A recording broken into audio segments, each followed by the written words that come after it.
And just always a blessing to see each and every one of you. And to let you know that we're starting a new men's meeting on the first and third Mondays of each month. We're going to have lunch together and talk about a Bible passage or just something that us men need to talk about. If you want to partake in that, come see me or Ben as we're going to try to do that. Tomorrow we're going to meet at the Armara India place in Miller Lane.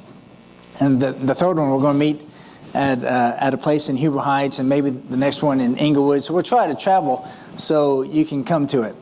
And it's a good place. So once again, so good to see each and every one of you. And as we've been going through this Grow the Church idea for the next 2 months here in the last month, this is a very important verse I think we need to know and just memorize, let it be in our minds, let it fall down in our heart, and let us live it in our lives.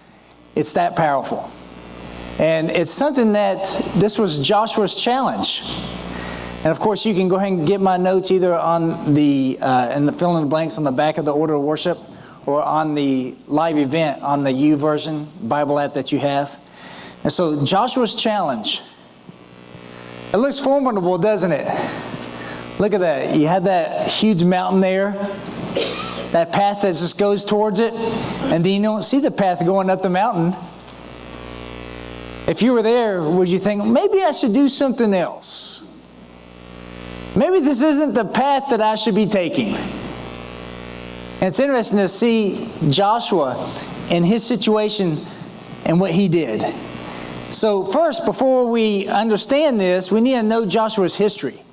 Okay, where's Joshua coming from? Here in Numbers 11:28 says, "Then Joshua the son of Nun, the attendant of Moses from his youth." So Joshua was with Moses since he was young, for a long time. Okay, he was being mentored by Moses, and he wasn't the only one, but definitely Joshua was one that was being mentored by Moses. And here in Numbers 14:6-8 says, "Joshua the son of Nun and Caleb the son of Jephunneh, of those who had spied out the land, tore their clothes." Remember, they had sent 12 to go into the land of Canaan to spy it out, to see if it was ready to be taken over by God's people. And there's a great song that I learned from Jimmy singing at VBS, where the 12 spies that went in Canaan, 2 were good and 10 were bad, right? And so Joshua and Caleb were the 2 that were good. And it says here, "They tore their clothes, and they spoke to all the congregation of the sons of Israel, saying, 'The land which we passed through to spy out is an exceedingly good land. If the Lord is pleased with us, then he will bring us into this land and give it to us, a land which flows with milk and honey.'" A perfect land. And we know what happened. They said no. They listened to the 10. And so then they had to wander for 40 years in the wilderness. A journey from the place they left in Egypt to the promised land should take about a 3 weeks journey. And it took 40 years. And this same Joshua was with them during this whole time. Now, the thing with this is 40 years, it says no one over 20 years was allowed to enter into the promised land, except for Joshua and Caleb. So Joshua was over 20 when he went in to spy. He wandered for 40 years, so that higher math that we can do, he was at least 60 going into the promised land. And in Joshua chapter 14, he has said that he's 85. All right? Think about this. Now here at Exodus chapter 24, that the Lord said to Moses, "Come to me, and I'll give you the tablets for the 10 Commandments." And who did Moses take with him? Joshua. And Numbers 27:18 says, "So the Lord said to Moses, take Joshua the son of Nun, a man in whom is a spirit, and lay your hand on him." Why? Because he appointed him then, at that time, to be his successor. Okay? So Joshua was groomed from youth to be Moses' successor. And he was trained in so many things. So he was groomed for success. God wanted him to succeed. Now let's get in this passage here. Now it came about after the death of Moses, the servant of the Lord, and the Lord spoke to Joshua the son of Nun, Moses' servant, saying, Moses, my servant, is dead. Now therefore arise, cross this Jordan, you and all this people, to the land which I am giving them, so to the sons of Israel. Every place on which the sole of your foot treads, I have given it to you. Just as I spoke to Moses from the wilderness and this Lebanon, even as far as the great river, the river Euphrates, and the land of the Hittites, as far as the great sea toward the setting of the sun will be your territory. You know, us reading that, be like, wow, so exciting. So fun to be able to do that, to lead God's people. Now think about this situation. Joshua's daunting challenge here. Okay, we read that and we think, okay, simple enough. Go into a land, defeat numerous cultures and people. Sure, I'm sure they'll be all for that. Here he is. Moses had just died. His mentor, the one that was bringing him up since youth, he's dead now. And now he's going to lead 2 to 3 million people at least as their new leader. So you can focus a picture on Joshua, the Lord saying this to him. You just see Joshua, then the camera pans, and you see the millions of people behind him, that he's now the leader. You see this mountain before that they're going to have to go through and go across and fight. People that he saw 40 years ago that were like giants. Most of whom do not remember Egypt. The people that he's leading, most of them that remember Egypt died, okay? So most people that have been told, yes, the 10 plagues, God saved us, we went through the Red Sea, it was amazing. Most of the people that he's now leading, they weren't there for that. Well, they were too young, they can barely remember it. Take over a land from a hostile, unknown people. Because it's not just the land of Jericho, it's all the other lands. People that they haven't scouted out yet. Have you had a place, a time in your life when you had the future completely unknown? Maybe you went through a huge transition in life, maybe a job, a family, something happened. Maybe you had to move to go to a foreign land named Ohio. At some point, your family came here. We're the first ones here, at some point. Imagine that. Imagine be a young American and you're going out west, not knowing what's out there. Why would you do that? And the Israelites are people that are often rebellious. So after that camera panned around and saw the millions of people behind them, a lot of times they're going to whine and complain and say, why do we have to go on the other side of the mountain? So Joshua, he knew what he was getting into. Because he was there with Moses and had been with Moses during a lot of the times that he was talking to the people. When Moses had to stop God from killing all the people. I imagine Joshua was right there next to him. When Moses was saying, no, don't kill them all, Joshua was there. Okay? So it's amazing that this is the Joshua that's here and has this great burden. A wonderful burden, though.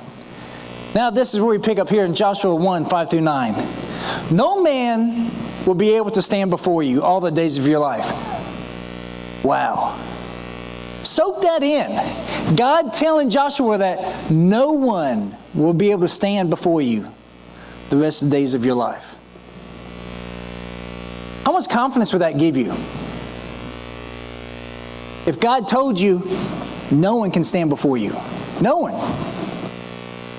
Not just a man, but people, cultures. No one will be able to stand before you. That's a vote of confidence. Okay? Just as I have been with Moses, I will be with you. I will not fail you or forsake you. Be strong and courageous, for you shall give this people possession of the land which I swore to the fathers to give them. And I like this one. Only be strong and very courageous. Be careful to do according to all the law which Moses my servant commanded you. Do not turn from it to the right or to the left, so that you may have access wherever you go. This book of the law shall not depart from your mouth, but you shall meditate on it day and night, so that you may be careful to do according to all that is written in it. For then you will make your way prosperous, and then you will have success. Have I not commanded you? Be strong and courageous. That was said emphatically. The verbs that were used there. That's why the exclamation point. Do not tremble or be dismayed, for the Lord your God is with you wherever you go. Because of all those problems that I showed on the slide before, God knew that. So God said this to Joshua 3 times here. He said it 3 times, be strong and courageous. It's interesting that in Deuteronomy 31, before he would go out in a battle before this, he also said it 3 times, be strong and courageous. So it's interesting that God primed him for success so much that he went out in the battle, I believe that one was against the Amalekites, in Deuteronomy chapter 31, and told him 3 times to be strong and courageous. So now when this was happening, it was almost like a comfort. God's telling me 3 times again, be strong and courageous. He was with me at that time, and he's going to be with me again. Isn't it great that when God helps us through a difficult situation, it builds our confidence, so when the next one comes, we may have a little fear, but then we have confidence because he's been with us before, and he'll be with us again. It's not that we're going to come out smelling like a rose or come out even better than we went in, but God's going to be with us and help us to do his will in our life. So verse 6, he says, be strong and courageous in leading the people. Verse 7, he says, be strong and very courageous in following the law. Do not go to the right or to the left. Okay, leading the people, be strong and courageous, because I know the people that they are. They're a stinky and smelly sheep. So be strong and courageous. And in following the law, be very courageous. Why did he say be very courageous about following the law? Because don't you know there's a lot of people who says, why do we have to do all these things that God said? Imagine you have to be most courageous against the people that you're with, than your oppressors, than your enemies. Because it's those that are closest to you that would say, do we really need to do everything that God says? It's those times that we talk to our friends, our family, that we need to be very courageous. Sometimes it's easier to be courageous to a person that you know is your enemy than it is to someone who's supposed to be close to you. And then verse 9, it says, be strong and courageous because the Lord your God is with you. Like I said in chapter 1, verse 5. I am with you. I am with you. I can definitely see this a lot of times when my kids know that I'm around, me and Arsika are around, it gives them great boldness. Sometimes in a bad way. But when they don't know where we are, they get timid. Have you seen that? When a child is without their parent, they can get very timid. But then when they see their parents, like, okay, I can jump off this now. When they see the parent, they'll take me to the hospital. That's good. And so God is telling Joshua, I am always with you. Always. You never have to doubt that I'm going to be with you. No matter who you're going to fight in battle, no matter if the Israelites come up against you, I am with you. Now that has a different amount of power depending on who says it. Right? Someone who is not very trustworthy, someone who goes this way and that way, that says, I'm with you. It's like, okay, great. Someone else has to take care of. But when God says it, it's like, wonderful. It's all taken care of. I don't even know what's up in front of me. It's all taken care of. So I want to focus on these words, strong and courageous. The first one, and this is to you. We need to learn this from Joshua. This is to you. Be strong. Be strong in your commitment to God. 1 Corinthians 15:58. Therefore, my beloved brethren, be steadfast, immovable, always abounding in the work of the Lord, knowing that your toil is not in vain in the Lord. Be immovable. Be that rock that cannot be moved about your work for the Lord. Never get tired of doing what is good. Never. Never tell yourself that, you know what, you've done a lot, take it easy, let someone else do something. That's not from God. Never tired doing what you need to do. So always be abounding in the work of the Lord. Be strong. Be strong. When you feel you're weak, say that God is with you because He is, and be strong. Stay pure and moral. Luke 11:34 says, the eye is the lamp of your body. When your eye is clear, your whole body also is full of light. But when it is bad, your whole body also is full of badness. When God told Joshua, don't go to the right or the left, this is like what Jesus told us. Don't let anything impure come in. Protect yourself. Do what's right always. Be strong. If there's a TV show that's letting things in that you shouldn't let in, turn it off. If there's a friend around you that's being a bad influence, stop it. If you're not willing to do what you need to do to be pure and holy, be strong and do it. Because God will be with you as long as you're with Him. That's that contingency, isn't it? God will be with you, live in you, help you in everything that you do as long as you stay with Him. And then Ephesians 6:10, finally be strong in the Lord and in the strength of His might. So where did Joshua's strength come from? From the Lord. If you continue to read on here in chapter 1, Joshua told the people in verse 10, says, okay, God's told me we need to go into this people. Then I believe there in 14, they said, it was like, we'll do whatever you say, Joshua. We'll do whatever you say. We'll follow you like we followed Moses. Only stay good with the Lord. You know, I think that gave him confidence. I don't think that hurt his feelings. You mean you're not following me just because of who I am? No. We're following you because God's with you. But if God's not with you, then I won't follow you. And then the next verse there is so powerful. And if anybody comes up against you, we'll kill him. Now, we can talk about that later. We don't need to do that right now. So be strong, though. Be strong and know that as long as you stay with God, so powerful. So powerful. Now, be courageous. Be courageous. Be courageous in believing in Jesus. Mark 5:36 says this, but Jesus, overhearing what was being spoken, said to the synagogue officials. Now, what happened was this was a miracle Jesus was about to do because the official's daughter had died. And he had told her, said, hey, she's only asleep. He says, do not be afraid any longer. Only believe. Only believe.